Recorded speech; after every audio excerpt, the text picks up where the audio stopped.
Ce qui fait qu'on a transformé même nos habitudes alimentaires. Aujourd'hui, les Sénégalais pensent que c'est leur culture de manger du riz, alors que c'est une fabrication du colonialisme. Ce n'était pas notre culture du tout. C'est tout à fait récent que notre culture soit le riz. D'ailleurs, en passant, la lutte avec frappe aussi est une invention du colonialisme. Vous savez, c'était un colon particulièrement terrifiant qui aimait beaucoup faire se battre entre eux et les Africains, et il trouvait que la lutte n'était pas suffisante. Il fallait épicer cela en leur demandant d'échanger des coups de poing nus, et aujourd'hui nous disons que c'est notre tradition. Enfin, les traditions se fabriquent. Nous avons un système scolaire que nous avons hérité de la colonisation. La colonisation a créé l'école au Sénégal et dans les pays africains parce que cette école devait former les agents pour cette colonisation, c'est-à-dire les auxiliaires de l'administration. Et donc nous avons été à l'école avec cette culture qui consiste à dire j'acquiers mes diplômes et je finis fonctionnaire. Nous avons une mentalité de fonctionnaire. L'État va nous employer. Un jeune qui sort de l'université et qui est employé par le système fédéral américain, il considère que c'est un échec, que c'est une perte de temps. Il peut commencer à la rigueur en travaillant pour l'État américain, en enseignant par exemple, en étant pour Teach for America, mais son plan de carrière, c'est de partir de là le plus vite possible pour se mettre à entreprendre et pour créer sa propre affaire et faire ce développement. C'est donc une mentalité qui est radicalement différente. Et pourtant, ces jeunes-là, effectivement, vous avez raison de dire, il n'y a aucune différence entre eux et nous. Je dis nous parce que j'ai été moi-même élève ici. Nous sommes même, nous autres Sénégalais et nous autres et Français, parce que nous avons hérité du système français, en principe, nous sommes même plus forts qu'eux. Notre système est tellement exigeant qu'à niveau égal, après le bac et dans les toutes premières années de l'université, nous sommes plus forts que les Américains. Mais très rapidement, ils deviennent infiniment plus forts que nous, précisément à cause de cet état d'esprit. Ça change radicalement. Un Français qui sort des classes préparatoires, vous le menez dans une université américaine, il plane sur tout le monde. Dès qu'il a fini ses études d'undergraduate, il se retrouve à l'arrière de la classe et c'est les autres qui sont devant lui. Parce que les autres ont été élevés dans cette idée d'entreprendre, d'essayer et d'avoir cet esprit d'innovation permanent. Et c'est donc cela que nous devons essayer d'insuffler également dans nos formations. Avoir les qualifications les plus pointues, mais également avoir la capacité d'entreprendre. Une étude de l'IFAN qui vient de sortir, qui a fait une enquête auprès des jeunes de 15 à 35 ans, je crois, et il s'avère que 75% de ceux-là disent que leur souhait, c'est de pouvoir partir de ce pays dans les années qui vont venir. C'est terrible. C'est terrible, non pas seulement parce qu'ils veulent partir, mais pour traduire l'état d'esprit que ça signifie. Ce que cela signifie, c'est que vous avez une population qui est atteinte dans sa capacité d'initiative elle-même. Être atteint dans son corps, c'est grave, c'est suffisamment grave. Mais être atteint dans sa capacité de réagir à ce qui vous arrive, c'est pire. Et c'est ce que disait quelqu'un comme Aimé Césaire dans les années 56.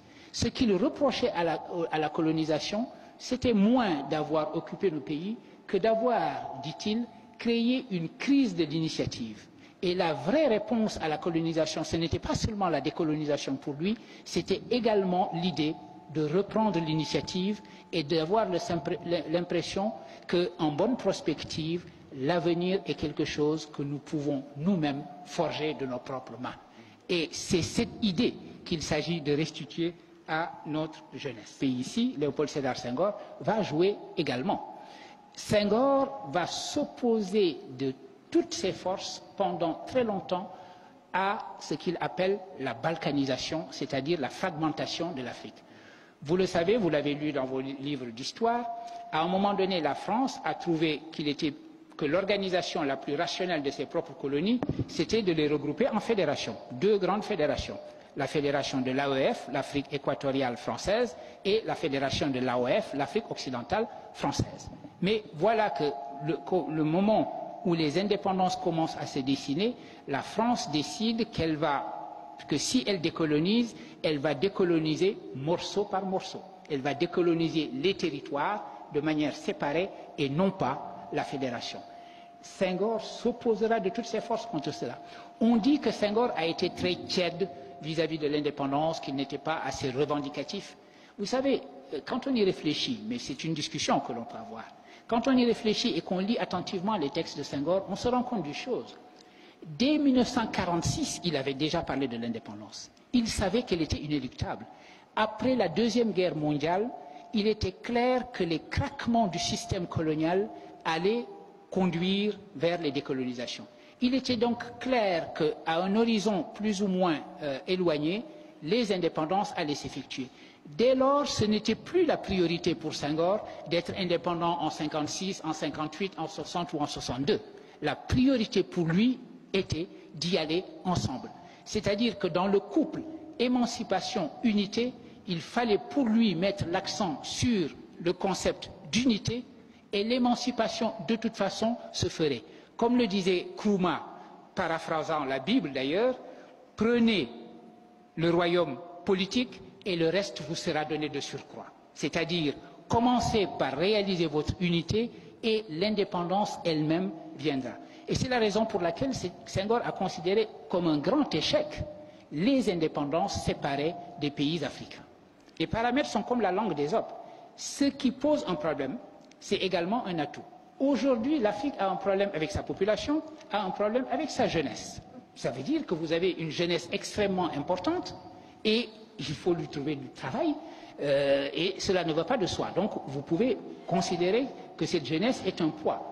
Mais également, cette jeunesse est un atout extraordinaire si vous regardez la démographie, non plus seulement localement, mais sur le plan mondial. Et que vous vous dites que les gisements, les grands gisements de développement démographique et de développement de créativité et de développement d'une jeunesse entreprenante, etc., se trouvent en Afrique. Donc nos problèmes sont également, d'une certaine façon, aussi nos solutions. Les germes de changement nous disent que les choses sont en train d'aller mieux. Les germes de changement et la projection nous disent que les choses vont aller en principe, de mieux en mieux. Mais en même temps, que tous les chiffres qui permettent de mesurer ce mieux, c'est-à-dire la croissance, etc., existent, en même temps, nous nous rendons compte que cette croissance ne se transforme pas en emploi.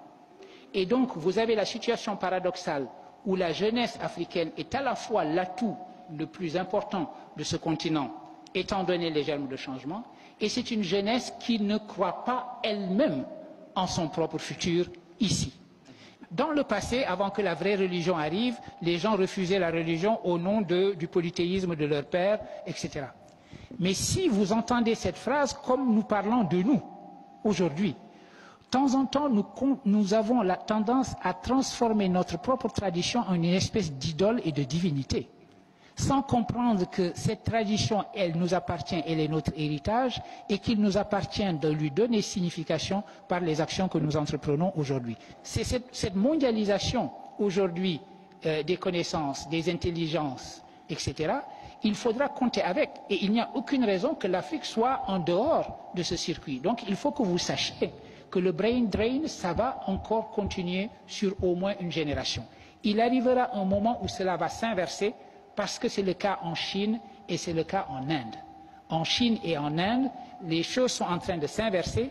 Les étudiants sont en train de préférer faire leurs études à l'université de New Delhi.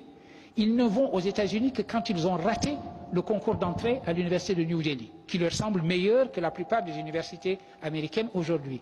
Et par ailleurs, les gens rentrent. Mais même quand ils étaient dans ces meilleures universités américaines, ils s'arrangeaient toujours pour garder des liens avec leur pays d'origine. L'idée que la vraie fidélité est dans le mouvement. La fidélité à notre tradition, à notre pensée et à qui nous sommes sera réelle si nos actions nous sont dictées non pas par cette tradition, mais par le futur que nous souhaitons. Et c'est sur cette idée-là que je comptais terminer mon propos. Je vous remercie infiniment de l'avoir écouté.